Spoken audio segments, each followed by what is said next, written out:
Now is a montage of what you can expect over the next 7 weeks.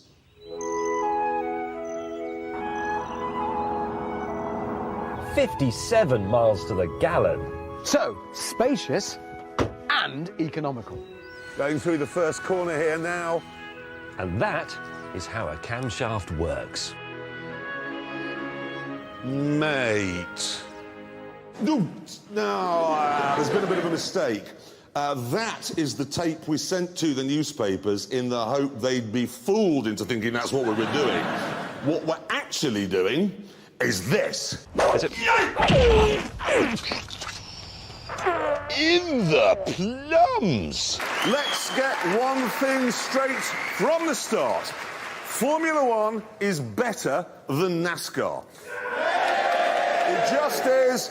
If you compare them to musical instruments, F1 is a Stradivarius violin, NASCAR is banging a saucepan with a wooden spoon. Now, we all agree on that in the civilised world. Well, when I say we all agree apart from Richard J. Cheeseburger Hammond III. Well, I'm very pleased to be able to report that my prejudices remain completely intact. When you add the word Nürburgring to the name of a car, it's really just code for ruined, because the ride is absolutely rock hard. Oh, it's ridiculous. Oh.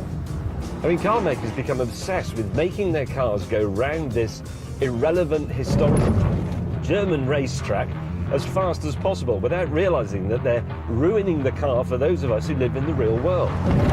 Ow! It's utterly hopeless.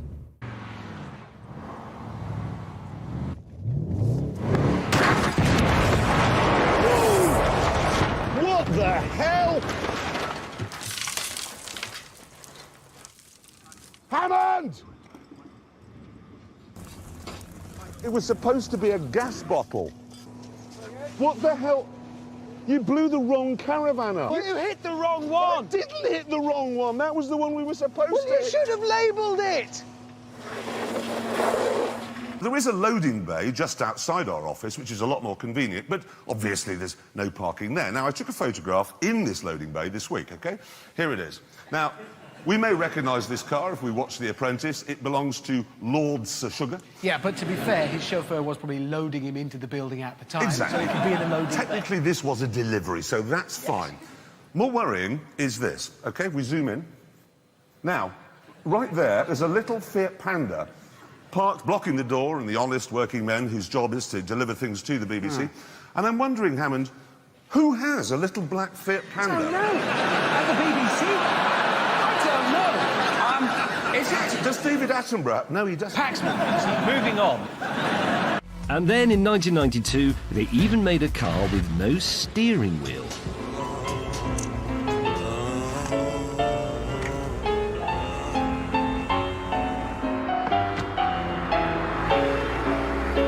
In actual fact, the more you drive this, the easier it becomes. The temptation is to just stare at the end of the bonnet in wonderment that you can actually have any directional control at all.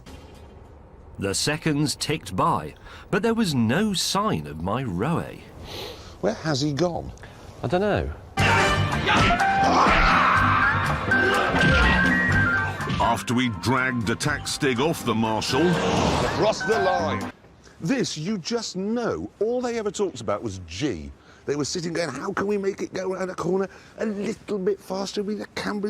It's a supercar. So we give it guns. Let's give it guns. Space rockets. This, they will have had 7 years of meetings to get to that windscreen wiper. So it works properly? Yes. But what's wrong with that? Well, Lamborghini would have said, why don't we just use, like, a laser? Why don't we have lasers shooting heat onto the windscreen to get rid of it? That's why I love Lambos. They're all mental. Have you had a lot of pop today, Jeremy?